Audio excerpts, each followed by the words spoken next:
FCA.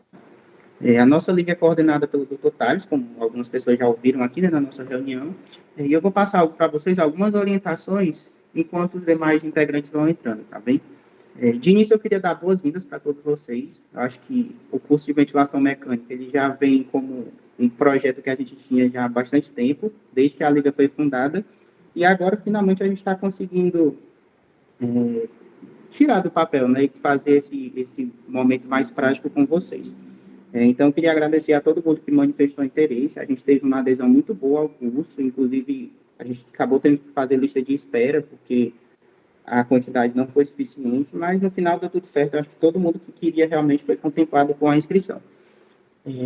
Bom, o nosso curso ele vai ser orientado basicamente por aulas teóricas e alguns momentos práticos, tá bem?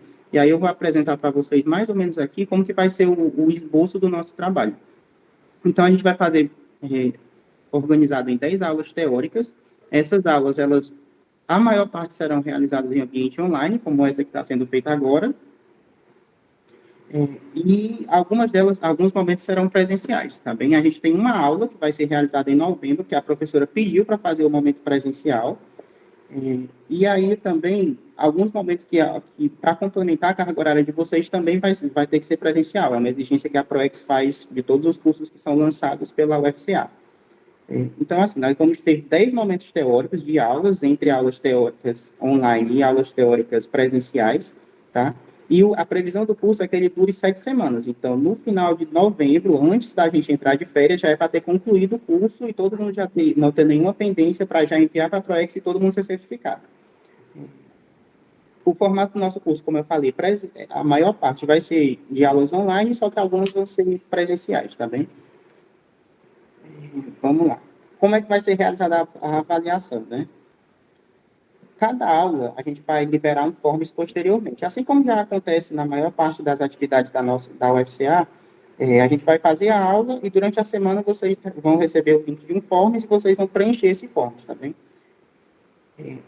Cada aula também vai ser realizada 2 frequências, e as frequências serão realizadas tanto no começo quanto no final. Não, Jamil, não vai ficar fixo a terça-feira, não, porque como a gente está fazendo o curso com alguns professores, todos os professores, na verdade, são profissionais da terapia intensiva, a gente tem que ajustar o curso de acordo com a escala deles, né? Inclusive, essa aula deveria ter sido ontem, só que aí ocorreu um contratempo, a gente tem que ser um pouco mais flexível com relação a isso. Mas acho que não vai interferir muito, não. Eu aviso com antecedência para vocês. Bom, como eu ia falando, né, a frequência vai ser realizada em 2 momentos, e aí existe um limite de faltas, tá, de 20%. Depois disso, infelizmente, a gente não consegue liberar certificado, porque vai ser certificado pela ProEx. Aí ela exige que vocês tenham, que a gente tenha o controle, né, da frequência de vocês. O nosso curso, eu acho que não falei ainda, são de 90 horas, tá? Ao longo dessas 10 aulas e as atividades práticas. E no final, vocês vão fazer uma prova final, uma prova contemplando todos os assuntos. Essa prova será exigido um percentual mínimo de 70% de aprovação, tá? Bom, para fechar a carga horária de vocês, a gente vai ter que realizar também uma atividade presencial, e essa atividade ela é externa, né, à aula presencial que a gente vai fazer. É uma atividade que vai ser realizada lá na clínica escola também, que vai ser basicamente a ação de educação e saúde, tá? Posteriormente eu vou explicar melhor isso no grupo de vocês, mas é assim, vocês vão ser divididos em grupos e até o final desse semestre, né, vocês vão ter que fazer uma atividade na clínica escola, tá? Isso, aí vocês tiram foto, mandam para mim ou para os demais integrantes da liga, dos coordenadores da liga, e aí a gente consegue contabilizar a carga horária de vocês. Bom, dito isso, sim, outra coisa, a gente está pensando também, está tentando organizar na faculdade um momento prático, tá? De fechamento mesmo do curso. Vai ser realizado provavelmente em novembro, tá? A gente está no momento, na fase de organização, mas vai ser um momento sobre a aula de hoje. Então, quem estiver presente, né, preste bastante atenção, porque se realmente a gente conseguir fazer o momento prático, será referente a esse momento de hoje, de procedimento e de intubação orotraqueal, tá? Bom, dito isso, eu acho que a maior parte de quem entrar já entrou, né? Nós já estamos com 42 alunos em sala. Eu vou passar a palavra para o doutor Davi. Tá? Boa noite, pessoal. Boa noite. Pessoal, queria agradecer primeiro o convite aí do Arnaldo, do Raimundo, em relação a abrir esse curso, né? Um curso tão especial, um curso que a gente precisa lançar a mão realmente em toda profissional que quer trabalhar em terapia intensiva, em emergência, em ambiente hospitalar. É um curso que a gente precisa estar aí cada vez mais presente no nosso ambiente, principalmente porque é algo que muitas vezes a gente tem dúvida em relação a um instrumento de trabalho, uma tecnologia que veio para nos ajudar, né? Sendo que na grande maioria das vezes o pessoal tenha medo de um ventilador mecânico, de uma VNI, né? E eu espero que vocês saiam desse curso, pelo menos tendo uma noção, né? Comecem a botar em prática em relação à questão da ventilação mecânica. Dito isso, meu nome é Davi Félix, tá? Eu sou médico de terapia intensiva, atuo desde a minha formação há 3 anos atrás, exclusivamente em terapia intensiva, cerca de 84, 72 horas semanais aí. Tenho a pretensão de fazer residência, fazer especialização em terapia intensiva, não sei qual que vai vir primeiro, né, se é a prova de título ou se é a residência. De todo modo, trabalho na UTI do Hospital São Camilo, lá no Crato, na UTI do Hospital Geraldo Brejo Santos, tá bem? Então, tem um papel de subcoordenador também nessa UTI, e no Hospital Santo Antônio, na Sala Vermelha. Então, adoro esse tema, é um tema que abrange demais, a gente tem livros só sobre ventilação mecânica, sobre via aérea, sobre acoplar o paciente, né? E nesse intuito, né, inicialmente, quando o Arnaldo veio me passar o cronograma sobre a questão das aulas, né, inicialmente a gente tinha princípios básicos de ventilação mecânica e depois a gente começaria uma questão sobre o tema da aula drogas, procedimentos e acoplamento do paciente à ventilação mecânica. Bom, por que eu quis trazer primeiro essa aula de ventilação mecânica, de acoplamento do paciente para o início do que a ventilação mecânica? Bom, primeiro a gente precisa entender e conseguir acoplar o nosso paciente à ventilação mecânica de forma que o nosso paciente não evolua com nenhuma lesão irreversível, certo? Eu digo isso porque eu vejo quase toda semana procedimentos de intubação orotraqueal ou acoplamento à ventilação mecânica de forma errônea, que prejudicam o paciente, que levam a lesões cerebrais irreversíveis, gerando encefalopatia hipóxico-isquêmica avançada, né? E nesse intuito, eu acredito que uma boa intubação, uma intubação como manda os livros, uma intubação de forma controlada, eficaz e segura, com alguns métodos e alguns macetes que eu vou passar aqui, vai ajudar todos vocês a melhorar a questão da intubação e estarem prontos, né? Eu acredito aí que vocês estão no oitavo, nono semestre da faculdade. Então, doutor, o curso ele foi aberto desde o primeiro até o internato. Aí a maior parte é do sétimo e oitavo, nós temos alguns no internato e alguns no ciclo básico ainda. Mas Show são de bola. menos. Show de bola. Então, assim, toda vida que vocês forem rodar em uma emergência, eu já vi diversos colegas de vocês aí da UFCA rodando lá no Santo Antônio também. É interessante que vocês vão sabendo já entubar um paciente. Quais são as drogas, qual que é o manejo, o que é que eu preciso fazer, o que é que eu preciso estabilizar. Porque na hora que o preceptor está lá, ou o plantonista está lá durante o procedimento, chega algum paciente necessitando de uma via aérea artificial, ele não vai perguntar se você sabe e às vezes não vai ter nem tempo de ficar explicando, né? Então, vale a pena a gente conversar inicialmente sobre essa questão. Aqui, tá dando para ver aí? Tá tranquilo. Pronto. Esse é um caso aqui que eu trouxe, é um caso real, tá? Que aconteceu comigo na UTI do São Camilo, que teve um desfecho, infelizmente, muito desfavorável para o paciente por conta de uma intubação mal sucedida, né? Então, rapidinho, é um paciente hipertenso, cardiopata, com história de AM sem supra há 3 meses, estava aguardando... Rapidinho, Oi? o senhor mudou o slide? Mudei. Não tá rodando? Não apareceu pra gente, não. E agora? Ainda não. Deixa. Agora apareceu. Agora apareceu, né? Uhum. Deixa eu ver aqui, pronto. E agora? Tá no Não. caso... Não, Tá né? no caso clínico ainda. Aqui está no caso clínico? Tá. Caso vier no SAMU 7/7. Pronto, vamos seguir assim, então. Tá. Esse paciente hipertenso, cardiopata, com história de AMC em supra há 3 meses, estava aguardando um CAT, admitido no hospital de origem por volta das 15 horas, com queixa de dispneia súbita, desconforto em região torácica, apresentando bradicardia, uma frequência de 30 mais ou menos. O paciente evoluiu para um rebaixamento de nível de consciência e uma hipossaturação. Até aqui a gente não consegue, não precisa nem ser da área de saúde para entender o que é que esse paciente está acontecendo com ele, né? Já tem aí um possível infarto, né? Já teve um infarto prévio há 3 meses, estava aguardando um cateterismo. Esse paciente, inclusive, ele se negou a realizar o cateterismo no hospital referência, que era o Hospital do Coração, foi embora para casa e depois ficou em casa, não quis, negou o atendimento e, por fim, numa determinada tarde, ele evoluiu com dispneia súbita, desconforto em região torácica e depois bradicardia. Logo, fez uma síndrome de baixo débito cerebral, rebaixou o nível de consciência e hipossaturou, né? Então ele estava tendo um novo infarto, tá? E aí, no hospital de origem, que foi um hospital de pequeno porte da região circular aqui do Crato, das imediações da cidade aqui perto do Crato, né? Foi tentada realizar uma intubação, sem sucesso. O paciente apresentou uma hipoxemia severa e acabou evoluindo para uma parada cardiorrespiratória. E aí, nesse contexto, ele continuou evoluindo em AESP, né?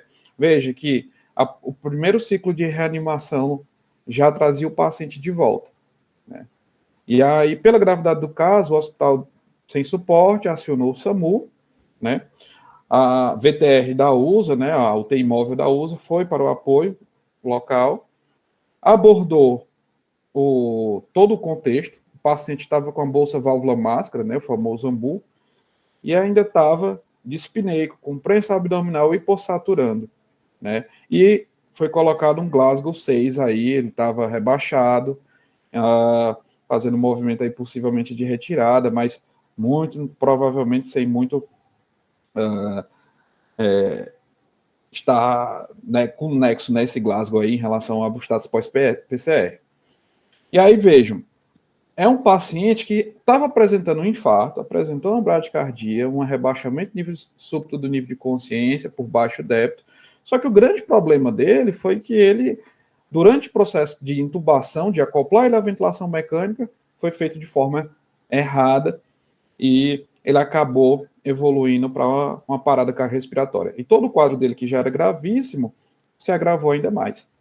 E isso aconteceu no dia 7/7, mas isso acontece toda semana.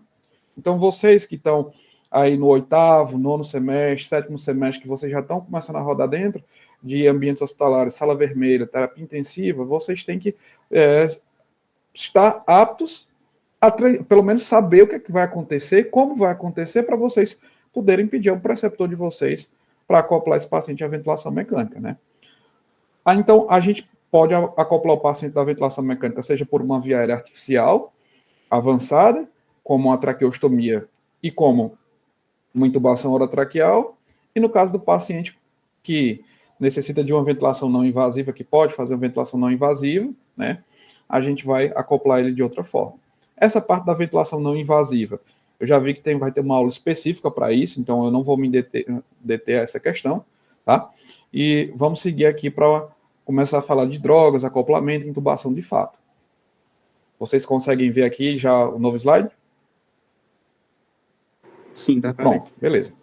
Então, assim, essa aula aqui foi uma aula que eu tracei em relação ao hospital lá de Brejo Santo, ministrei essa aula para o corpo clínico da emergência da terapia intensiva lá, que era uma aula em relação ao processo de intubação, né? Então, assim, a gente ainda tem muita dúvida que precisa ser esclarecida em relação à questão da ventilação mecânica, tá? Então, a primeira coisa que a gente precisa, que vocês como futuros médicos vão precisar, é saber indicar quando é que esse paciente vai precisar de ventilação mecânica, certo?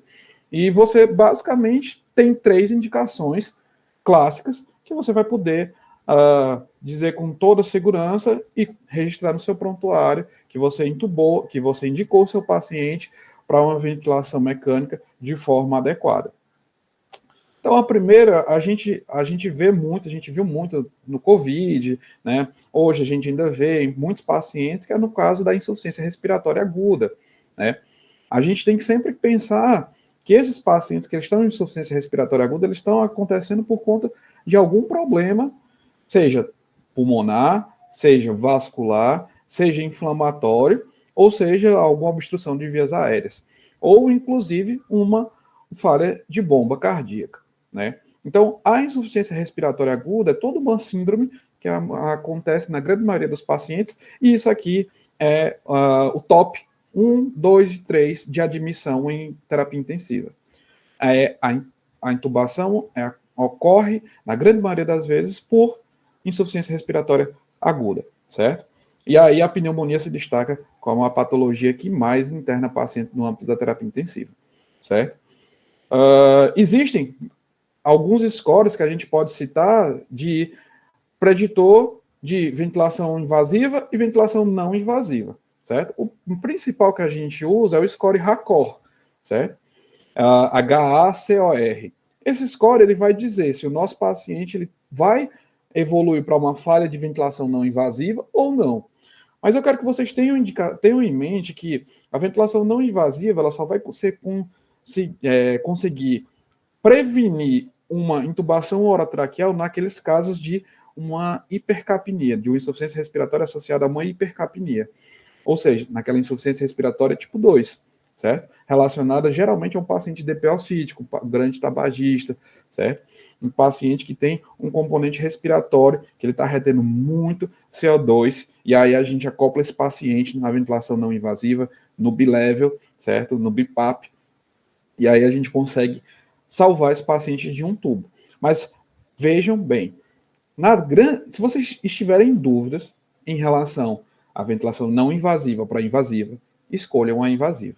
Não comam bola em relação a não intubar o seu paciente, porque postergar uma intubação que é necessária, você pode estar colocando em risco a vida do seu paciente e você pode estar sendo tanto negligente quanto imprudente e pode ocasionar tanto um dano irreversível para o seu paciente quanto para você, certo? Cada dia mais a gente vem vendo aí relacionamentos de médico-paciente sendo quebrados e acionamento jurídico, tanto na sala de emergência quanto no âmbito da terapia intensiva, tá? Então é importante você se certificar da ventilação, que seu paciente tem insuficiência respiratória aguda, vendo falência de musculatura, taquipneia, taquidispneia, vendo que seu hipossaturação, né? Tudo isso vai nos ajudar, nos guiar a indicar a ventilação. Mas geralmente, pessoal, tem uma equipe multidisciplinar junto de vocês. Quando um fisioterapeuta ou um enfermeiro chegar assim, doutor, preparar o tubo, pronto. Se você estava na dúvida, esqueça. A dúvida já foi sanada. Quando você tiver a par de um fisioterapeuta, de um enfermeiro que seja um pouquinho mais experiente, ou que eles vejam a situação e qualquer coisa, compartilhem a ideia de vocês, compartilhem a indicação, né? Porque hoje a gente sabe que uma medicina moderna é uma medicina onde as coisas se encaixam e a gente tem um âmbito multidisciplinar muito mais coerente, beleza? E aí, pessoal, a outra indicação é o rebaixamento do nível de consciência com a incapacidade de proteção das vias aéreas, certo? Então, é muito fácil a gente conseguir ver esse paciente que faz um déficit motor agudo, faz um acidente vascular cerebral isquêmico, hemorrágico, é um paciente que, por algum motivo, por alguma doença neuromuscular degenerativa, evolui para uma incapacidade de proteção de vias aéreas e aí um rebaixamento do nível de consciência. É outra indicação também clara da gente intubar. Tudo bem até aqui?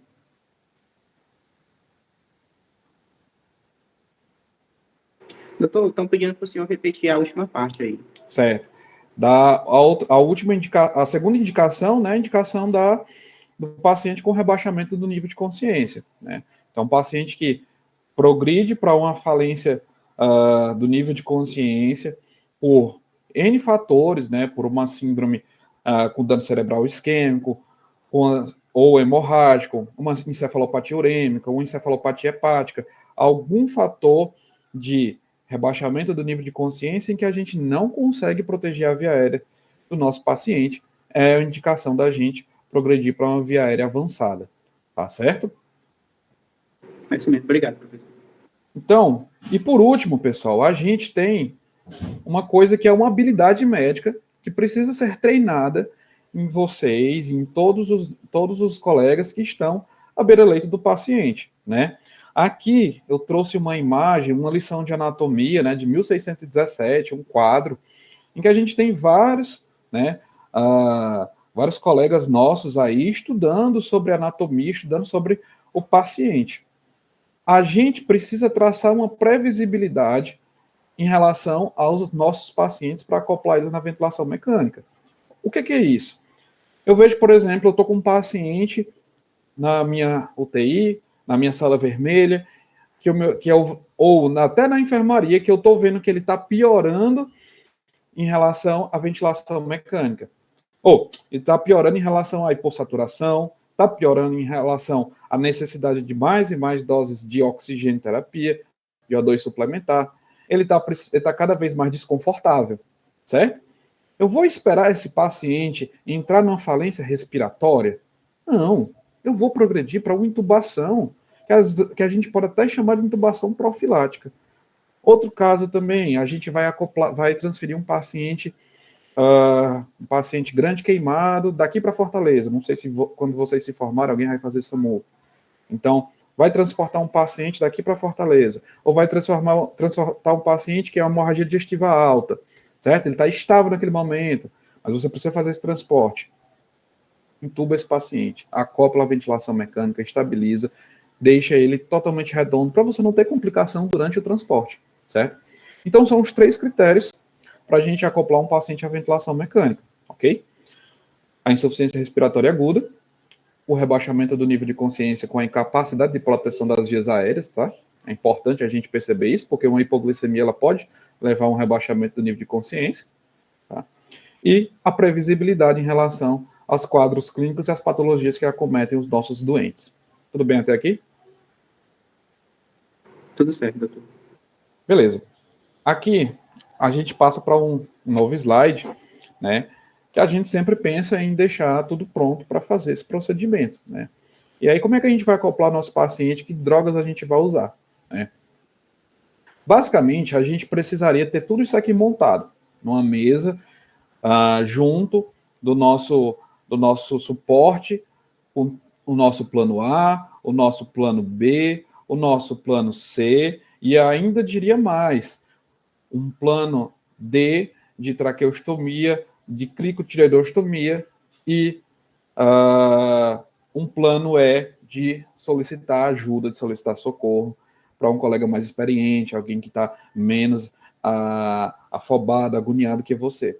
Existe estudo, inclusive, de que no livro do Walls ele mostra que após a primeira tentativa você não conseguiu proceder com a intubação, a primeira passagem, você já começa a soltar uma descarga adrenérgica, tanto de adrenalina quanto de cortisol, né? Você começa a liberar esse hormônio do estresse, você fica cada vez mais estressado e agoniado em torno dessa situação, certo? Então, o ideal era que cada intubação fosse realizada por um médico assistido com outro médico do lado. Infelizmente, a gente sabe que não é assim que funciona, né? A gente sabe que muitas vezes você vai pegar uma emergência que você vai estar sozinho, né?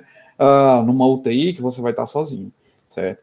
E de toda forma, às vezes a gente esquece de preparar esse pequeno material, né? Esse pequeno material aqui a gente esquece de preparar. A gente esquece de checar se o cabo está com pilha, se a lâmina de Macintosh, essa lâmina curvada, ela não está piscando, ela está bem acoplada, né? Se a gente tem um fio guia para o tubo, né? Então tudo a gente precisa aí organizar, porque isso aqui, preparação é a coisa mais importante para a gente proceder com intubação orotraqueal de forma eficaz e evitar prejuízos para o nosso paciente, ok? Então, beleza. Como é que a gente vai proceder, né? Geralmente a gente realiza a intubação seguindo alguns passos, né? Acho que o primeiro grande passo que a gente precisa ajustar em relação à ventilação, ao acoplamento ao paciente à ventilação mecânica, é a questão da pré-oxigenação. É extremamente importante a gente pré-oxigenar o paciente para que a gente tenha um gap de oxigênio altamente importante quando a gente estiver intubando, né, o nosso paciente, deixando ele em apneia na grande maioria das vezes, certo? Então, a primeira coisa que a gente precisa aprender é colocar o paciente, acoplar o paciente, acoplar a bolsa válvula máscara no nosso paciente, tá? E fazer ventilações de resgate. Um dispositivo que é a canorofaríngea, que é essa verdinha aqui que eu estou passando o dedo, vocês estão conseguindo ver aí? Sim. É um dispositivo muito simples, de fácil inserção, pode-se inserir ela de 3 maneiras, que a gente consegue acoplar e a gente consegue rebater a língua do paciente para que o fluxo de ar seja unidirecional e eu consiga oxigenar o meu paciente, pré-oxigenar o meu paciente, beleza? Então, esse é um dos passos principais que a gente precisa prover para o nosso paciente. E aqui já vai a primeira dica para vocês. Se vocês estiverem numa intubação em que vocês forem realizar esse procedimento, não tenham medo de resgatar o meu paciente. Estabeleça uma meta junto da sua equipe que vai estar junto de você, certo? Pré-oxigenei meu paciente, vou fazer o procedimento de intubação.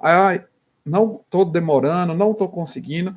A saturação caiu abaixo de 90. Então, 90, use como limiar, tá ok? Se baixou abaixo de 90, hora de você parar, hora de você reacoplar o seu paciente ao AMBU, a bolsa válvula máscara, e resgatar o seu paciente. Porque o que a gente quer é salvar o paciente, é acoplar o paciente à ventilação mecânica sem prejuízos. E não entubar de qualquer jeito, certo? Então, primeiro passo, pré-oxigenação. Você vai conseguir fazer você pode fazer tanto o movimento do C e E, certo? Mas aí vai doer a mão, principalmente para as mulheres ou para quem tem a mão mais fina, certo? Ou você pode fazer o movimento de região tenar. Você vai colocar o paciente, né, na região tenar da sua mão. Você vai acoplar em direção ao paciente. Você vai vedar bem, certo? Vede bem, segure de forma correta, peça para outra pessoa ambusar se a saturação estiver abaixo de 90, certo? Se não tiver, e você estiver tranquilo, esse paciente, por exemplo, não é uma insuficiência respiratória, você vai entubar o paciente com rebaixamento de nível de consciência, geralmente esses pacientes não vão ter nada no pulmão até o momento. Eles podem broncoaspirar, na grande maioria das vezes broncoaspiram, mas você pode acoplar o paciente aí de forma segura e pré-oxigenar o paciente, ok? E aí esse é o primeiro passo que vocês têm que se atentar, e que se vocês verem alguém indo para uma intubação sem fazer isso, é obrigação de vocês, como futuros médicos, futuros profissionais, lembrar, doutor, vamos para oxigenar o nosso paciente, certo? Para que quando a gente entube ele, o paciente não foi entubado com 20 de saturação, com 30, tá? Isso acontece bastante, eu tenho certeza que vocês já viram, se não viram, vão ver ainda, infelizmente. O nosso próximo passo é o passo mais importante que tem da aula, tá, pessoal? Eu já adianto que se vocês não conseguirem posicionar o paciente da forma correta, não existe intubador, não existe aquele cara que vai salvar a intubação aviária do paciente de forma correta. Então, pessoal, esse passo aqui é o passo mais importante para que é o posicionamento correto do nosso paciente, tá ok? Vocês estão conseguindo ver o slide aí? Sim. Beleza. Sim. Show de bola. Então vamos lá. Primeira forma de posicionamento, certo? É o quê? A gente estabeleceu um coxim em região occipital, tá? E esse coxim, ele vai alinhar o nosso meato acústico externo, tá? Que deveria estar aqui nessa imagem, com o nosso manúbrio do externo, certo? Então, esse é o primeiro ponto. Obviamente, a gente não vai conseguir ter uma visão de raio-x e ver se está tudo alinhado. E as referências anatômicas meato acústico externo, bom, manubra do externo, ok? Alinhando dessa forma, eu vou conseguir intubar 99% dos meus pacientes. O estudo do via aérea de Walls, ele mostra que a gente vai se deparar com uma via aérea difícil, uma via aérea que eu vou mostrar mais para frente para vocês, em torno de 5 a 6%, certo? Então vai ser muito raro, muito raro. Às vezes é só o quê? Falta de posicionamento, tá? E aí a gente alinha o eixo orofaríngeo, o eixo laríngeo e o eixo oral do nosso paciente para que a gente consiga encaixar a lâmina de Macintosh na valécula, certo? Ou a lâmina de Miller, se for um paciente pediátrico, né? Obviamente, aí é uma intubação diferente, porque ao invés de você encaixar a lâmina curva na valécula, quando você for para a lâmina reta, você vai cobrir a valécula, para você visualizar a via aérea no paciente, no neonato, na criança, tá ok? Então, esse é o posicionamento mais simples. Por que é o ponto mais importante da aula, tá? Eu venho para esse outro slide aqui e vocês conseguem ver que a gente está diante de uma intubação, de um posicionamento de um paciente obeso, tá? Essa foto aqui foi tirada do livro de Medicina de Emergência da USP e a gente sempre lembra de fazer isso aqui no obeso, tá? No obeso, por ter aqueles preditores de via aérea difícil, a gente lembra e a gente estabelece a rampinha, bota todos os coxinhos, faz tudo bonitinho. Mas no paciente magrinho, a gente subestima. E a gente esquece de fazer isso aqui e vai de qualquer jeito. E é nessa intubação, quando você menos esperar, que você estivesse achando, porra, já tô pegando mão, intubei 5 numa semana, não vou nem usar coxinha, não vou nem pré-oxigenar nada. Aí é nesse momento que, infelizmente, você vai causar uma iatrogenia, certo? Então, pessoal, lembre-se, o posicionamento é o ponto mais importante para a gente conseguir estabelecer uma intubação orotraqueal de qualidade, sem perca de saturação, sem lesão neuronal, tá? Então, aqui ele traça uma linha reta entre um meato acústico externo e um manubrio do externo aqui, né? E aí, ele também coloca, dá para a gente pensar, dá para a gente ver também a posição do cheirador, né? Que popularmente a gente vê na literatura como sniff position. É uma posição nada mais é do que uma leve flexão da região cervical, né? Em que a gente vai deixar a boca do nosso paciente em paralelo em relação ao solo, certo? Ok? Segunda dica que eu vou passar aqui. A intubação a 45 graus, certo? Então, aqui foi um grande marco que eu percebi em relação à intubação orotraqueal, certo? Sempre quando eu ia intubar um paciente, eu fazia um decúbito de 0 graus, colocava o coxim, colocava tudo de forma como era mandatório. Mas mesmo assim, algumas intubações eu ainda tinha dificuldade, porque o posicionamento não estava adequado. E aí, eu tive uma aula com um grande amigo e um médico muito experiente, o cara já tem mais de 30 anos de emergência e terapia intensiva, e ele me mostrou uma intubação com o paciente quase sentado, certo? Mas, na verdade, a gente se assusta porque o decúbito não está em 0 graus, o decúbito está em 45, 30 graus, certo? E a gente se assusta, acha, meu Deus, isso não vai dar certo, certo? Mas quando a gente faz esse procedimento, e a partir daquele momento eu sempre fiz ele, nunca mais tive nenhum problema, e aí eu nunca mais tive nenhuma dificuldade em relação à intubação, tá? Que é o quê? A gente posicionar o nosso paciente a 45 graus, certo? Posiciono o meu paciente a 45 graus e coloco um coxim na região occipital do mesmo jeito. Por que a gente faz isso e por que isso facilita? Porque na grande maioria das vezes, num cenário de emergência, até no cenário de terapia intensiva que é mais calmo, a gente não consegue estabelecer esses coxinhos aqui. A gente não consegue ter esse material ajeitado da forma eficaz. E a própria cama, o próprio leito, né, a própria maca consegue fazer uma elevação aqui tranquila para a gente, certo? Então, da próxima, o que é que eu sugiro e o que é que eu mostro para a galera que me acompanha no Santo Antônio? Que quando você for realizar a intubação orotraqueal, realize dessa forma, porque você vai diminuir bastante a chance de erro, tá?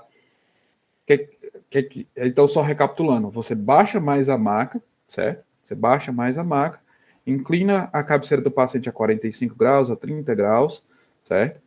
Você vai deixar o paciente no teu manubrio do externo, como normal, como o livro manda, e você vai proceder à intubação, com o coxim, com tudo alinhado. Mas ele a 45 graus, fica muito mais fácil. E é a segunda dica que eu passo aqui para que vocês nunca mais errem, tá? Uma intubação, que vocês cheguem, né, na emergência, na UTI, dando aula, dando show de bola aí. E aqui, pessoal, eu trago a principal droga que a gente usa para intubação.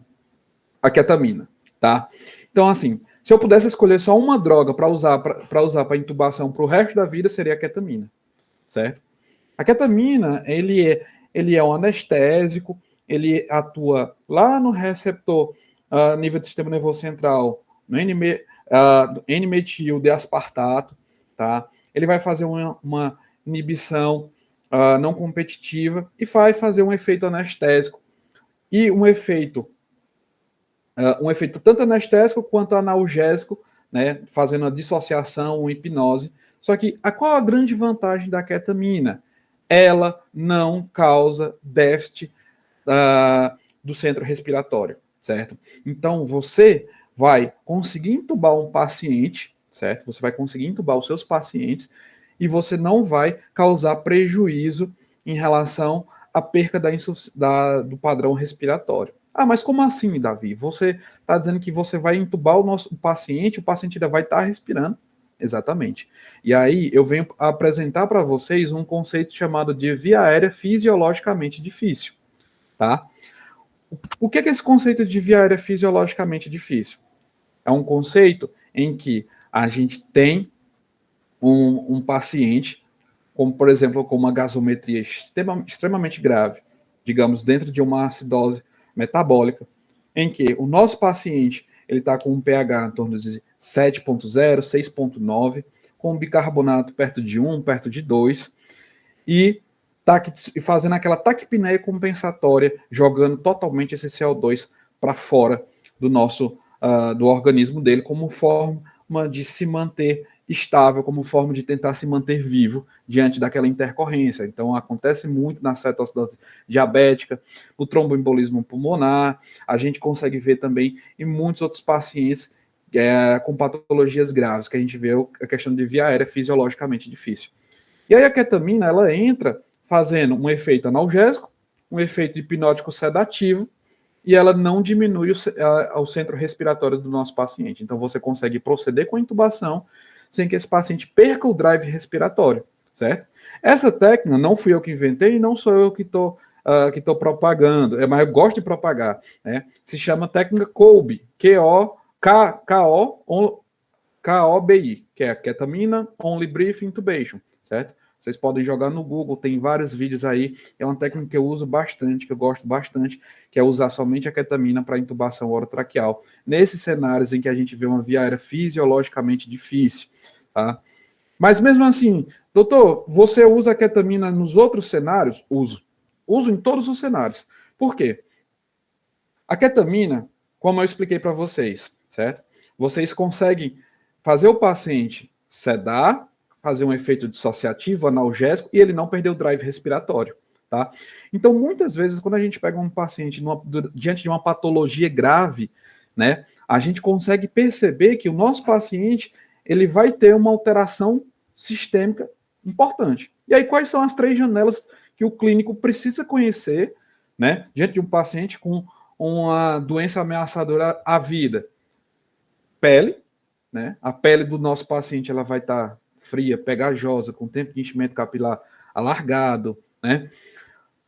Os rins, que são os órgãos mais Nutella que a gente tem, aconteceu qualquer coisa, nossos rins é a primeira coisa a falhar, certo? Como os nossos preceptores chamavam, trancou os rins. E por último, o nível de consciência. Então são as 3 coisas que acontecem, você não precisa de raio-x, você não precisa de ultrassom, você não precisa de nada.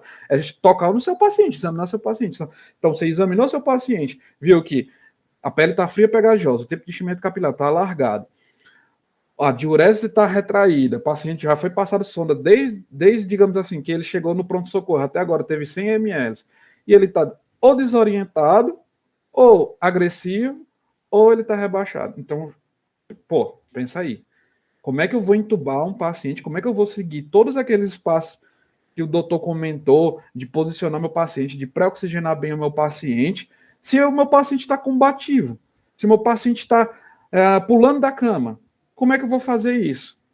Ketamina. A ketamina vai entrar também num papel e numa estratégia de intubação chamada intubação de sequência atrasada ou prolongada.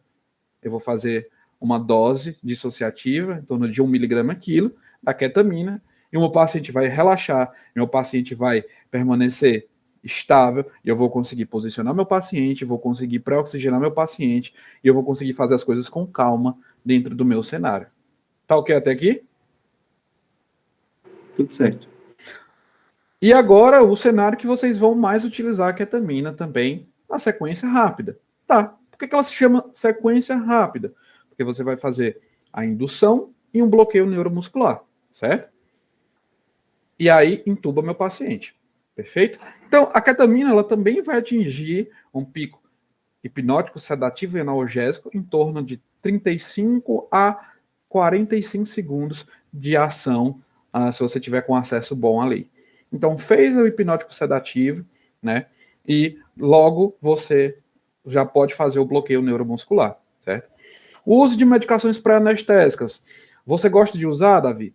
Olha, a gente tem classicamente duas, né? O fentanil e a lidocaína. Tá? Beleza?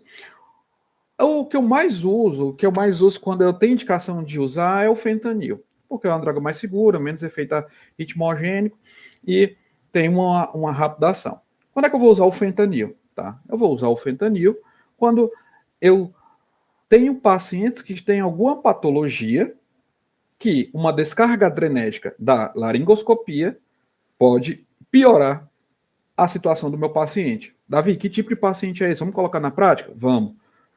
Paciente com síndrome coronariana aguda, então para aquele paciente que você está ali no hospital do coração com paciente cardiopata, está infartado, ou o paciente com IC, ele já está totalmente prejudicado, um IC com perfil de Stevenson C, né? Aquele paciente ali que você vai ver um TCE, um AVC hemorrágico, um AVC isquêmico, que provavelmente pode ter alguma lesão central e ele pode estar fazendo uma hipertensão intracraniana, tá ok? Esses pacientes, eles vão se prejudicar muito se eu fizer um estímulo adrenérgico sem quebrar a via simpática dele.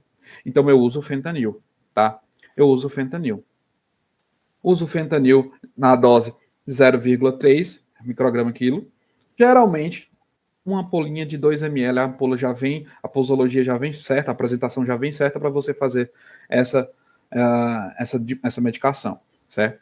Além disso, ela tem um início de ação entre 1 minuto a 3 minutos, tem um início de ação errático. Então, eu gosto de fazer como medicação para anestésica em quem tem que fazer, nesses pacientes que eu citei, enquanto eu vou preparando todo o meu paciente até o momento. Tá ok? Tudo bem até aqui, pessoal? Tudo certo. Doutor, você passou o slide? Não, tá na ketamina ainda. Ah, tá certo. Obrigado. Vou passar agora, tá? Sim, antes da gente ir para os bloqueadores neuromusculares, que outros hipnóticos sedativos a gente tem, hein? Comentem aí. Eu não estou conseguindo ver o chat de vocês, mas se vocês quiserem abrir o microfone aí para a gente interagir, pode abrir. Quem me fala? Um outro hipnótico sedativo usado na intubação? Estão falando aqui, etomidato, propofol. Pronto. Etomidato, propofol e os mais antigos ainda usavam midazolam. Vamos destrinchar porque eu não gosto de cada um desses, ok? Primeiramente, midazolam. Horrível para indução. Demora, teu paciente fica combatível, faz delírio. Então, tu vai intubar ele e ele fica pulando da cama, a medicação demora, causa depressão do sistema respiratório, aí você tem que intubar às pressas. É horrível. Não faço, nunca fiz, mas já vi pessoas fazendo e é horrível. É situação triste. Propofol. Porra, Propofol é muito bom, os anestesistas gostam bastante. Por que os anestesistas usam tanto Propofol? Porque eles intubam num ambiente controlado.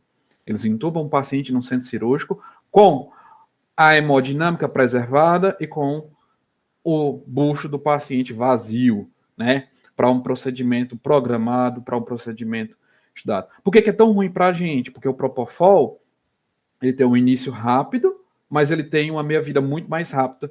E nisso, ele tem um efeito cardiovascular horrível. Ele é altamente depressor do sistema cardiovascular. Então, imagine um paciente com insuficiência respiratória ou um paciente chocado, que você vai intubar porque ele já está ali piorando ele, porque ele está rebaixado e ele está ali com a pressão limítrofe, né? Nosso paciente, quando a gente gerar pressão positiva para ele já vai, a pressão dele já vai despencar. Se eu usar o Propofol, meu amigo, você pode se preparar que você vai ter que iniciar drogas vasoativas, você vai ter que iniciar volume, e o pior não é ter que iniciar, o pior é o nosso paciente entrar num colapso hemodinâmico e vir a parar, tá? Então, digamos, teu paciente ele já está instável hemodinamicamente por algum fator, e tu ainda faz uma droga que é cardiodepressora, você vai estar quebrando toda a hemodinâmica do teu paciente. Tudo que é fisiológico nele ainda vai quebrar. Então o Propofol é muito ruim. Etomidato, no nosso cenário, né? O Propofol é muito ruim no nosso cenário. Etomidato era o queridinho da galera, né? Mas acredito que vocês já devem ter visto que não existe etomidato em bomba para uma sedação prolongada. Por que não existe, né? Porque já tinha estudo mostrando que o etomidato causava insuficiência adrenal se usado para os pacientes, certo? De forma em bomba de difusão contínua, tá? Então, por isso que você nunca vai ver, só se for um absurdo muito grande, o etomidato sendo usado numa bomba de difusão contínua. E aí, no final de 2023, saiu um estudo mostrando que houve um aumento de mortalidade dos pacientes que foram intubados usando apenas uma única vez do etomidato. É um estudo polêmico, é um estudo que não tão robusto quanto se pensava, mas mesmo assim a gente consegue já perceber essa diferença na prática, né? A prática clínica. Quem intuba com ketamina consegue ver que, até pelo efeito adrenérgico que a ketamina libera, né, além de todos os benefícios que eu falei, a ketamina tem um efeito adrenérgico muito bom, que consegue jogar a pressão do teu paciente lá para cima, ativar as catecolaminas endógenas do teu paciente, certo? O etomidato não, o etomidato ele é cardioestável, é tranquilo, não é diferente do Propofol, mas ele foi mostrado nesse estudo que o etomidato causou insuficiência adrenal nos pacientes, gerando mortalidade e, em decorrência disso, né, é uma medicação que hoje eu considero tão ruim quanto as outras que eu mencionei. Então, hoje eu só entubo com ketamina. É muito simples, ela mesmo já tem ela vem tanto num frascozinho de 10 ml quanto num frascozinho de 2 ml. E aí ela vem 50 miligramas por ml, você dilui. Você pega uma ampolinha de 2 ml, dilui para 8, certo? Dilui para 8, então vai ficar 100 miligramas em 10 ml. Eu, por exemplo, se o paciente tem 70 quilos, você faz 7 ml em bolos, seu paciente vai evoluir para um efeito hipnótico, dissociativo, analgésico, sem perder o drive respiratório, sem ter comprometimento nenhum, né? E você vai poder fazer tudo conforme a necessidade do seu paciente, tá bom? Então, sobre pré-anestésicos e sobre hipnóticos, né? Tá aqui a ressalva. Se vocês verem alguém intubando com etomidato, mostra esse estudo e mostra o poder da ketamina. Sejam advogados da ketamina e tentem usar na prática clínica de vocês, porque vocês vão ver que é uma medicação fantástica que nos ajuda demais, tá ok? Passando para os próximos, a gente tem os bloqueadores neuromusculares, ok? Alguém consegue me diferenciar um pouco desses dois bloqueadores? Qual a grande diferença? Vamos se acanhar não, pessoal. Bora conversar. Um deles é despolarizante, né? A succinil. Isso, muito bem. E por que eu tenho tanta diferença só nessa questão de despolarização?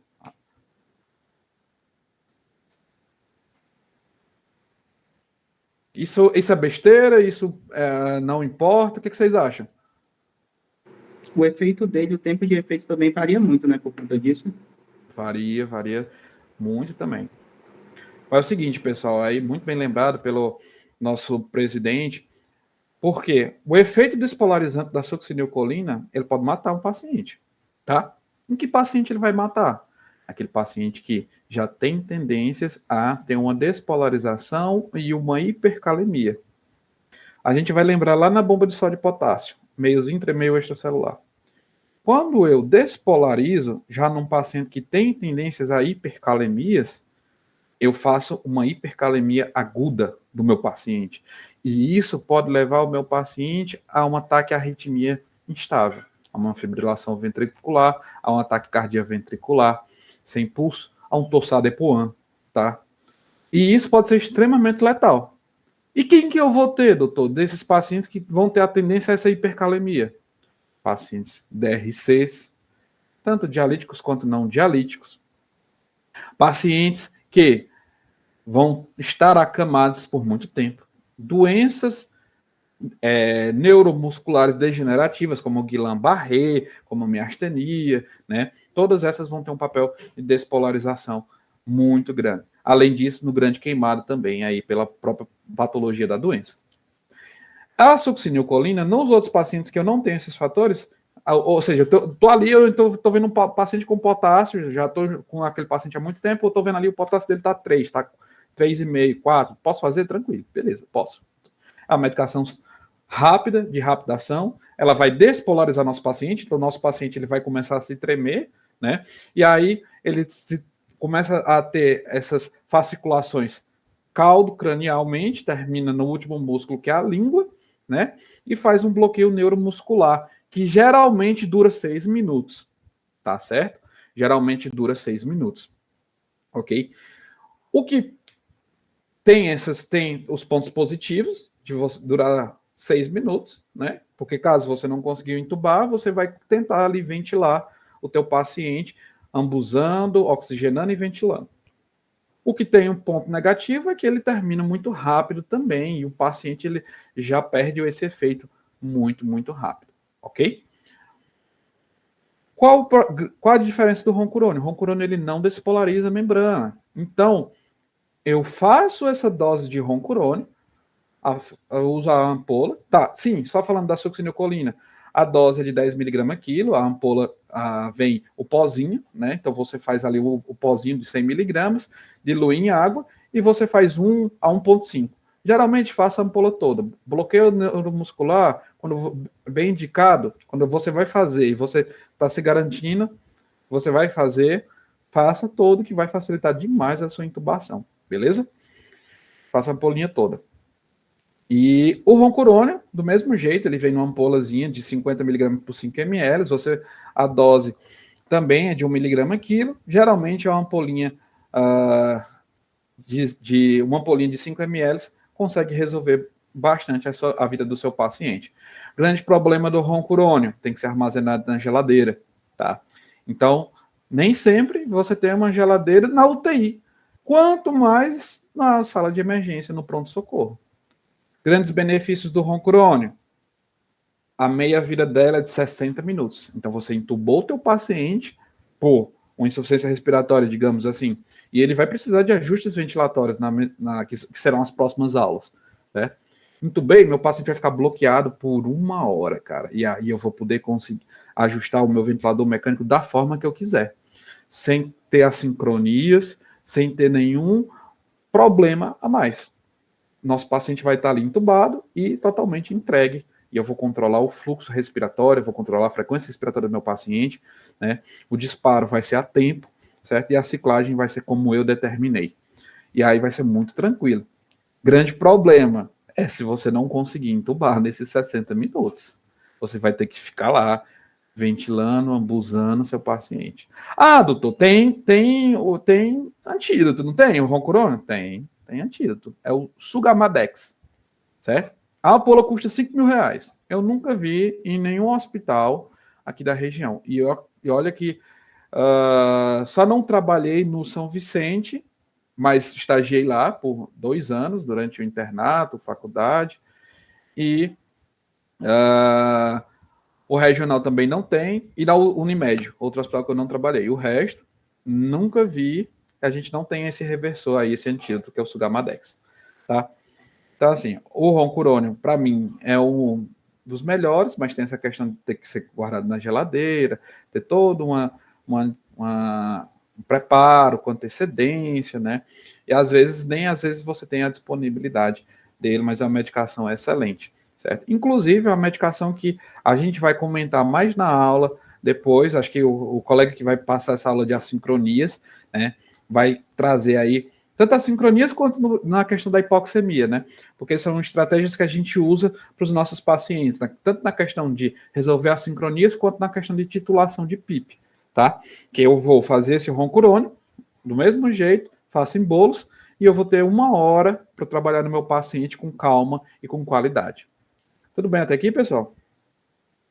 Tudo certo. Beleza, vamos lá para o próximo slide. E aí, pessoal, aqui esse slide eu gostei de colocar, porque aqui a gente vai sempre optar, na grande maioria das vezes, né, por 2 vias, né, em relação à intubação orotraqueal. A intubação em sequência rápida e a intubação em sequência prolongada, tá? Eu acredito que você tem que ter, nós médicos, né, tem alguém aqui que não seja da medicina? Não, né? É só todo mundo é estudante aí, né?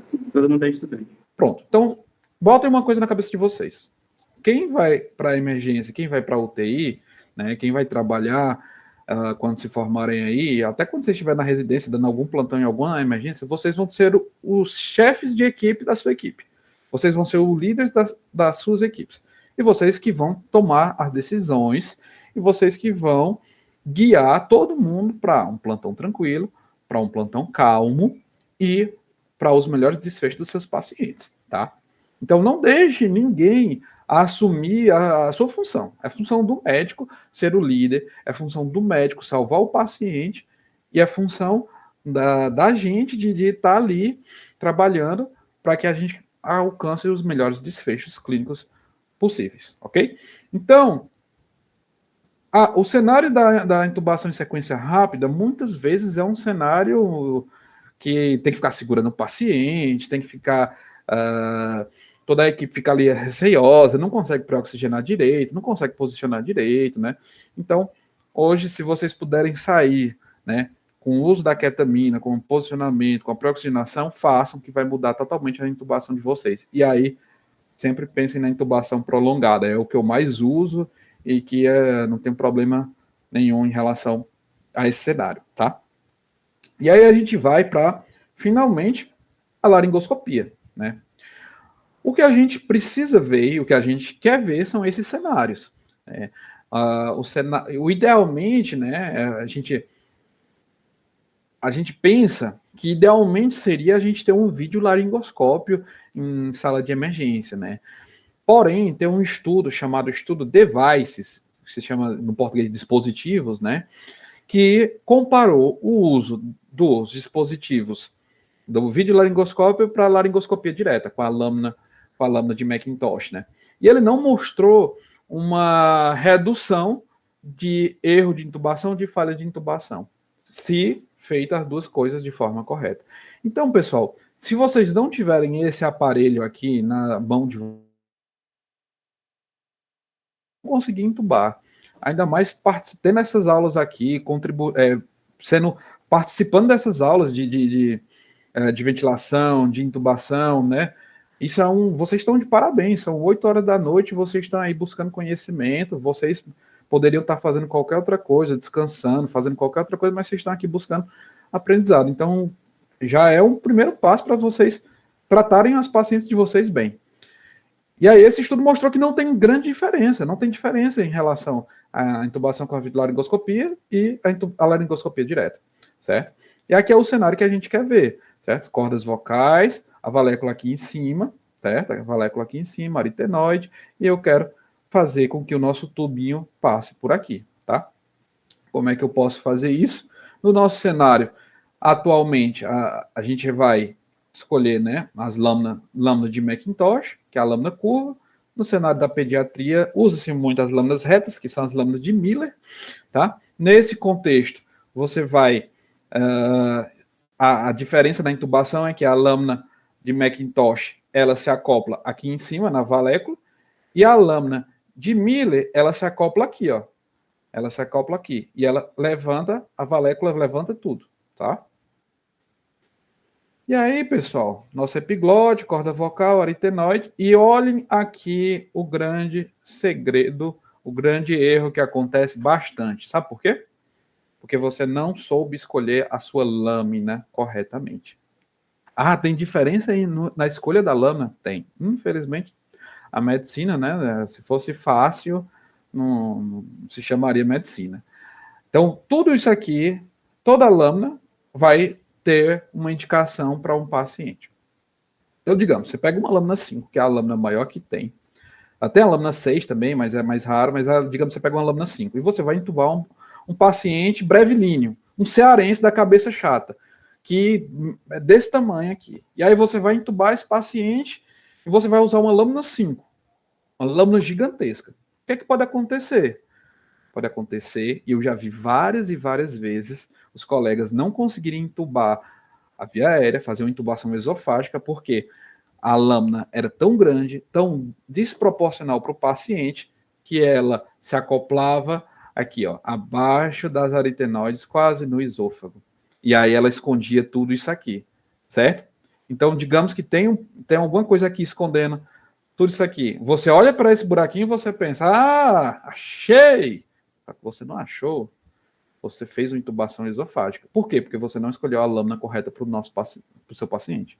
Então, pessoal, de dica, de prática, usem lâmina 3, lâmina 4 e a mensuração é em relação ao ângulo da mandíbula, tá? E a rima labial, certo? Não mais do que isso, você não precisa. Você não precisa pegar uma lâmina gigantesca. Você não vai nem pescar o paciente, né? Então, pega uma lâmina pequena, uma lâmina que se acople perfeitamente, né? E você, na hora da intubação, você vai fazer seguindo com a prática as estruturas para que você não tenha complicações. E aqui, pessoal, são os cenários que a gente mais se depara, tá? Se alguém não conhece essa classificação aqui, é a classificação mais famosa e mais conhecida da laringoscopia, que é a classificação de Comarque-Lehane, tá? É uma classificação em que ela aumenta de 1 até 4, em que você vai se deparar com uma via aérea fácil, 90% das vezes, que ela vai diminuindo em relação à dificuldade, tá? Então, esses cenários de Comarque 1, 2A, 2B, você consegue visualizar, né, as cordas vocais, as aritenoides, você consegue visualizar a passagem do tubo.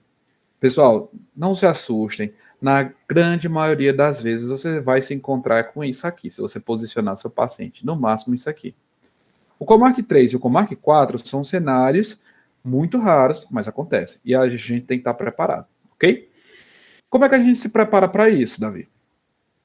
Então, lançar mão de alguns instrumentos, ok? Então, lá no primeiro, no sexto slide, que era esse slide aqui, né, que a gente deixa tudo, a gente deveria deixar tudo pronto. Será que a gente deixa tudo pronto mesmo?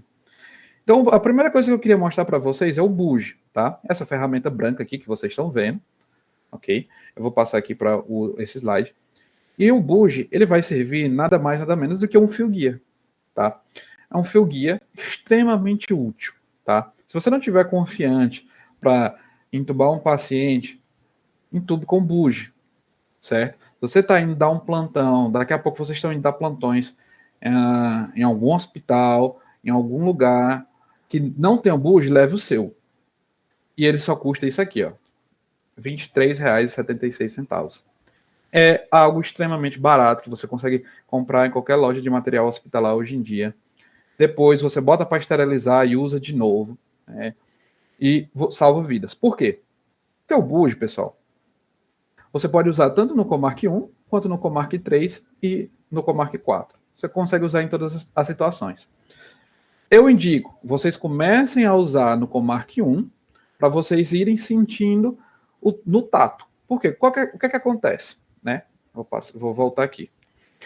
Ele tem essa ponta, eles vêm, e ele tem essa ponta em J aqui. Vocês conseguem perceber essa ponta em J que eu estou circulando aqui com o mouse? Sim. Pronto, essa ponta em J, ela na verdade, ela é para ela se encaixar aqui, ó. Uma situação em que você só consegue ver a valécula e a epiglote. Você não consegue ver a via aérea. Então você vai encaixar o buge, né? Eu não tenho um buge aqui, tá na minha mala, mas eu tenho um tubo. Então você vai encaixar o buge e você vai raspar os anéis traqueais. E você vai sentir os anéis traqueais. E aí, depois você vai passar o buge por dentro, tá? Que mais? Outra dica. Quando eu for utilizar o buge, pessoal, eu vou... o buge, se ele vai para o caminho certo, se ele vai para traqueia, ele vai parar na carina, certo? Logo a carina vai se ramificar, broncofonte direita e esquerda, e ele para, certo? Porque ele vai diminuir. Se ele for para o esôfago, é raro de acontecer, mas pode acontecer, ele vai direto. Então, você tem que ter cuidado. Opa, esse buge está indo todo, então não está no lugar certo. Esse buge parou, geralmente tem as marquinhas nele, opa, ele parou, pronto, ele está na via aérea. Eu senti naquele tato, né? Senti naquele tato, passando na traqueia, raspando os anéis traqueais e indo em direção à traqueia, tá? Então é um objeto hoje que toda emergência tem que ter, todo hospital tem que ter, e não justifica, o preço dele é absurdo e ele salva vidas, certo? Ele salva vidas, até entubadores experientes. Eu que realizo esse procedimento toda semana, quase todos os dias, eu utilizo o buge, na grande maioria das vezes. Por quê? Porque a gente não quer lesão cerebral, a gente não quer hipoxemia. Então, mesmo numa estrutura dessa aqui, que às vezes está muito fácil, eu passo o buge para não ter intercorrência e mantenho a minha mão segurando a lâmina aqui, tá bom?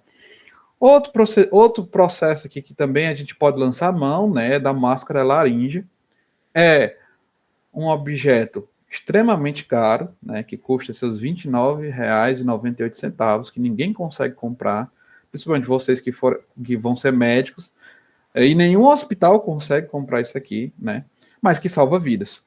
Por quê?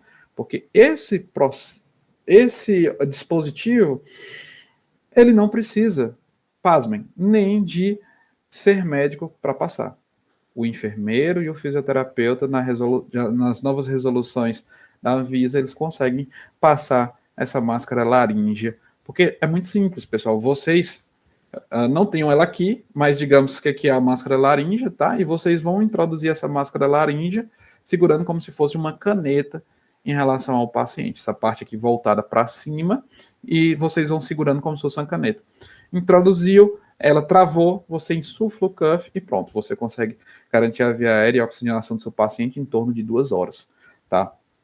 Tranquilamente, até preparar o material para chamar um colega mais experiente ou acionar algum serviço mais experiente. Como se não bastasse, a gente tem sempre que estar ali pronto para cenários em que a gente não tem uma máscara laríngea, o nosso buge a gente já tentou e não conseguiu, né? Digamos que a gente pega um Comark 4 aqui, ó, esse cenário desastroso que ninguém quer pegar. A gente tem que estar pronto para uma cricotireoidostomia. E aí ela pode ser realizada de duas formas, tanto a por punção, certo? Quanto a tradicional, a direta, com a lâmina de bisturi. A por punção, ela vai ser bem simples em relação ao procedimento, porém, ela não é extremamente eficaz quanto a direta. Eu digo isso por quê? Porque você vai fazer uma punção, geralmente você vai pegar o quê? O material do acesso central. Pega o material do acesso central, faz a punção ali na cartilagem cricoide e passa o fio guia no sentido cranial. Você vai passar esse sentido cranial, esse fio guia. E aí outra pessoa lá em cima, ela vai pegar esse fio guia que vai sair na boca do paciente e vai passar um tubo ali, né? Vai laringoscopar e vai passar o tubo nesse fio guia. Tem toda uma demanda, tem todo um trabalho. Eu prefiro a direta. Quando eu fiz, né? Ninguém vai ser especialista em cricotireoidostomia, mas quando eu fiz direta e não tive problema. Graças a Deus deu tudo certo. Esse aqui é um paciente, né? Que a gente, esse aqui não fui eu. O que eu fiz está no próximo slide, mas esse aqui é um paciente que a gente vê uma cricotireoidostomia direta, né? Ele fez a incisão cirúrgica, faz a incisão longitudinal, disseca por plano, só com bisturi, muito simples, e aí acopla geralmente um tubo 6, você pode acoplar até um buge aqui também, tá bom, pessoal?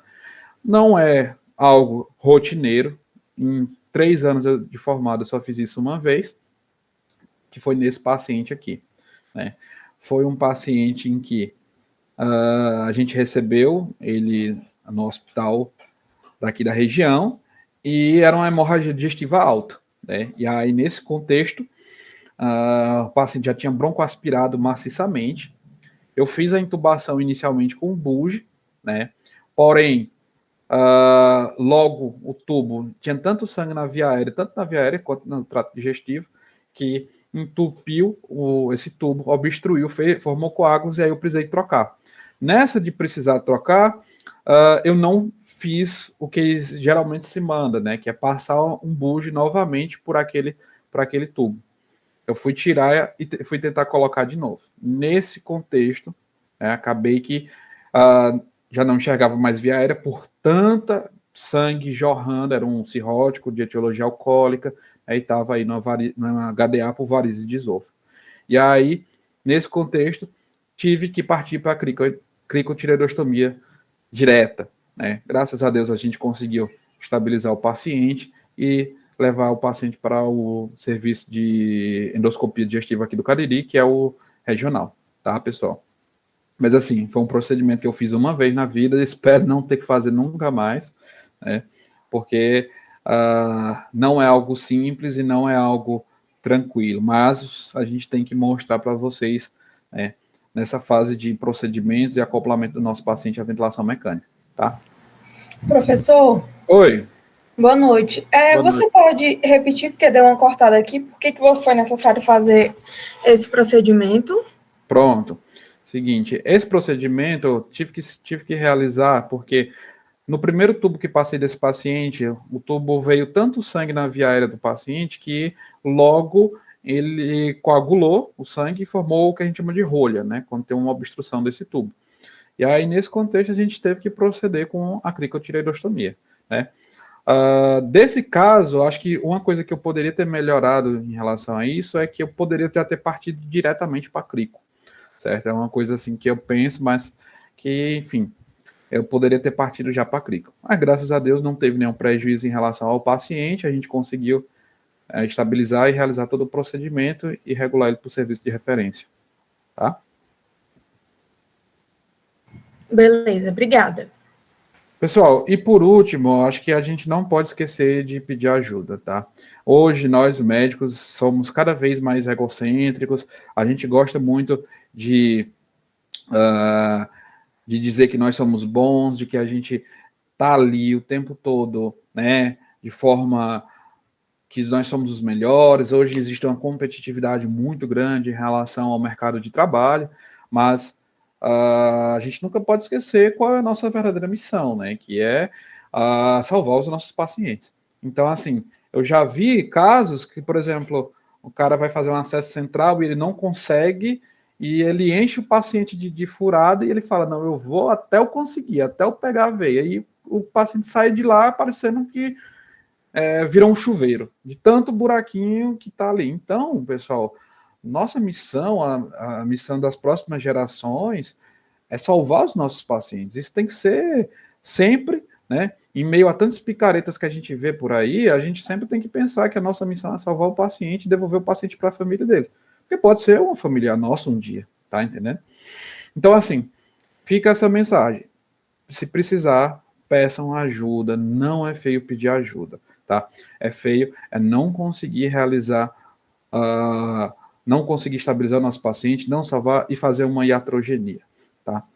E aí, por último, eu deixo para vocês aqui um livro que eu gosto bastante, tá? Que é o Manual de Walls para Manejo de Via Aérea na Emergência. Né? O cara tem um livro gigantesco só de via aérea, tá? E todo ano, né, eles lançam o livro de medicina de emergência e o de medicina intensiva. Deixa eu ver aqui, o meu tá até aqui. Vou pegar aqui. Eu tô com a 15ª edição aqui, livro fantástico, tá? Eu acho que quem gosta de ler, né, pode estudar por isso aqui, tá? É um livro excelente. E o meu livro de terapia intensiva deve estar por aí, já está bem surradinho, tá? E é isso, pessoal. Acho que sobre acoplar o nosso paciente à ventilação mecânica, a gente discutiu bastante, né? As próximas aulas sobre modos ventilatórios vão ser cada vez melhores em relação ao passo a passo, né? E que vocês vão manejar os pacientes. E agora vamos para as perguntas aí. Podem abrir os microfones, as câmeras também, se tiverem, para a gente perguntar. Fiquem à vontade.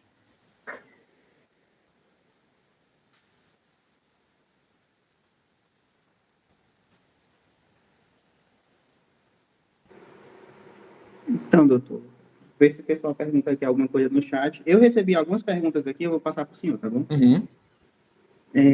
A primeira que eu recebi foi: por quanto tempo a gente tem que pré-oxigenar o paciente? Certo, boa pergunta. Vamos lá. A gente tem os cenários, a gente tem que sempre individualizar as nossas pré-oxigenações, né? Todas as nossas condutas diante da medicina a gente tem que individualizar. Então vamos lá. Se você chega com um paciente que ele vai ser intubado por uma insuficiência respiratória, você tem que pré-oxigenar o seu paciente para atingir o máximo de saturação possível. Então, 96, 97, idealmente 100. 100 nunca vai conseguir. Cara, o paciente que vai ser intubado por uma pneumonia, por uma exacerbação do DPOC, por um afogamento, o que é que seja que esteja ali atrapalhando aquele pulmãozinho daquele paciente, né? Um derrame pleural. Você nunca vai atingir esse 100%. Então, tente sempre para oxigenar o máximo possível daqueles pacientes. Né? E naqueles pacientes que você vai intubar, geralmente por um rebaixamento de consciência, que são, na grande maioria dos casos, os pacientes com lesão neurológica, né, o AVC, que é a segunda causa de maior mortalidade em todo o mundo, né? Primeiro é o infarto, depois o AVC, você geralmente não tem essa necessidade de para oxigenar tanto, né? Você ali uns 2, 3 minutos você consegue para oxigenar de forma tranquila. O Wanderson perguntou em relação à dose da ketamina, Wanderson, a dose da ketamina é 1 miligrama quilo, tá? Ela você consegue usar em vários cenários, né, como eu tinha falado, até na terapia intensiva a gente deixa na questão de alguns pacientes que são refratários à analgesia comum. Então, o cara já está ali com dipirona, com morfina, com pregabalina, com corticoide, e mesmo assim você não está coisando, você não está conseguindo estabelecer uma diminuição da dor para esse paciente, né? E aí você consegue tanto deixar a ketamina numa dose de 0,1 miligrama quilo, né, para dor. Só que para intubação já é 1 miligrama quilo. Já é totalmente contrário. E hoje em dia, né, a galera está usando até a ketamina no contexto de depressão grave, né? Depressão grave, não sei se vocês já viram, até aqui no Cariri eu já vi até uns slogans, uns outdoors sobre o uso da ketamina. Realmente tem estudo do uso da ketamina, e aí ele bota como uma ketamina de 0,5 miligrama por quilo desses pacientes com depressão grave. Então, assim, são várias doses, mas para intubação é 1 miligrama quilo. Boa. Ei, professor, deixa eu lhe perguntar mais uma coisa. Fica à vontade. Com relação a... O senhor falou que prefere fazer a sequência atrasada, né? Aquela mais longa. Sim, sim. Sobre a sequência rápida, o senhor pode repassar só os pontos? Pronto. Vamos lá. A sequência rápida, você vai usar basicamente todo aquele processo que a gente veio falando, pré-oxigenação, passo a passo. E aí, nesse contexto, você já deixou tudo pronto, você consegue já fazer a medicação pré-anestésica, faz um pouco antes, geralmente o fentanil ou a lidocaína, eu prefiro particularmente o fentanil, né? E aí, depois disso, você começou a ver que o fentanil já fez efeito, já passou aquele 1 minuto e meio, 2, você consegue aí fazer o hipnótico sedativo, a ketamina, no caso, ou o etomidata, a quem use ainda, né? E já em seguida já fazer o bloqueio neuromuscular. Por quê? A ketamina, tanto quanto o etomidata, elas vão ter um início de ação entre 30 segundos a 45, 60 no máximo, certo? E os bloqueadores neuromusculares também. O início de ação entre 35 a 1 minuto. Então você faz uma droga e depois já faz a outra em sequência. Por isso que ela é chamada de sequência rápida. Tá certo, obrigado, professor. Sim, e para concluir, eu recebi mais uma dúvida que foi com relação àqueles 3 órgãos que são acometidos. Perguntaram qual é que inicialmente é acometido que é ameaçado à vida, esses 3 órgãos, só para o senhor repetir, repassar. Aquelas 3 janelas, né, que a gente vê num paciente grave. Isso. Pronto. Só para repassar rapidinho. Na verdade, elas não têm digamos assim, uma vem primeiro, outra vem em segundo, né? Na verdade, elas vêm juntas, né? E aí que é a pele do nosso paciente, né? Que é o nosso maior órgão, né? Isso. Que você vai ter aquela pele fria e pegajosa, paciente sudoreico, né? O tempo de enchimento capilar é extremamente importante, certo? Então, existe um estudo chamado Andrômeda Shock, né? Que ele colocou o quê? Ele falou que o uso do tempo de enchimento capilar é tão importante quanto o lactato. Então, você tem ali o lactato na gasometria, você está vendo ali que o lactato está elevado, que a via do piruvato está ativada, ele deixou de produzir ATP pela toda a via da fosforilação oxidativa, aquela corretora de transformar 32 ATPs, ele está transformando tudo ali em lactato, só fazendo 2 e jogando ácido lático, está tudo errado, né? Fazendo um mecanismo anaeróbio. E aí, geralmente a gente fazia o quê? A gente pedia lactato, e ia fazendo as medidas, né? Ia fazendo as medidas conforme a patologia do paciente, e ia seriando lactato. Hoje em dia, depois que saiu esse estudo, chamado Andrômeda Shock, né? Quem quiser botar no Google que ele é texto livre, mostrou que a padronização, você segura 10 segundos e conta de 1 até 3. Para não ficar aquele negócio, 1 até 2, 1 até 4. Então, é até 1 até 3. Abaixo de 3 está normal, acima de 3 está alterado. Isso é tão importante quanto a questão do lactato. E aí, depois a diurese, né, a função renal, ela vai estar intrinsecamente relacionada à questão de ligar um alerta para a gente, e depois a nível de consciência do nosso paciente. O nível de consciência ele vai estar extremamente importante, porque ele vai mostrar para a gente que a gente está tendo uma hipoperfusão cerebral, a gente está tendo uma má distribuição de hipóxia, geralmente por algum mecanismo em relação ao nosso coração, a nossa distribuição de oxigênio, né? E aí entra todos aqueles mecanismos que eu falei, tanto na micro quanto na macro circulação, certo? Então, pele, nível de consciência, cérebro e diurese são as 3 janelas para o clínico ficar ligado aí quando o paciente estiver grave na mão de vocês. Perfeito, professor, é isso mesmo. Bom, no mais, eu não recebi mais dúvidas. Aqui no chat parece que também ninguém colocou mais. Então, doutor, eu agradeço muito pela aula, foi ótima. Eu recebi muitos elogios aqui no grupo. Obrigado. E se Pronto, alguém quiser perguntar mais alguma coisa aí... Se quiserem colocar no chat. Licença, Malaquias, eu não consegui falar no começo, mas eu também queria agradecer o doutor por abraçar o convite da Liga, de cara com tanto entusiasmo, realmente falando de medicina intensiva. Eu não conseguia não lembrar do nome do senhor. Eu gosto bastante. Agradecer não só pela aula, pelos conhecimentos técnicos, mas também por lembrar a gente do nosso papel como médico, lembrar alguns valores. Acho que isso foi muito importante essa noite.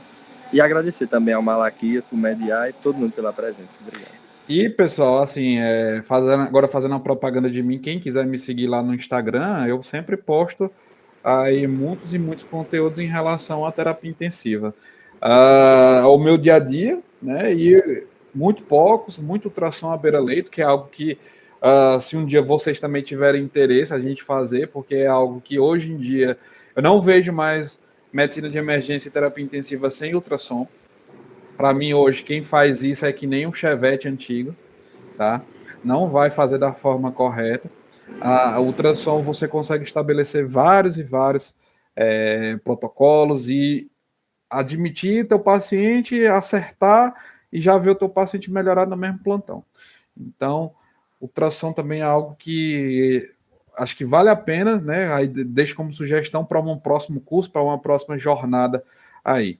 Mas é isso, a ventilação mecânica, né? E amanhã a gente entra aí já falando sobre a própria ventilação mecânica. Isso, perfeito. Vou até deixar avisado para o pessoal que a próxima aula é amanhã, também é com o senhor, né? Isso. E como teve essa aceitação tão boa, a gente já vai fazer a próxima amanhã, tá? Doutor, queria mais uma vez agradecer em nome da Liga, todos os integrantes aqui representados, eu gostaria muito de agradecer.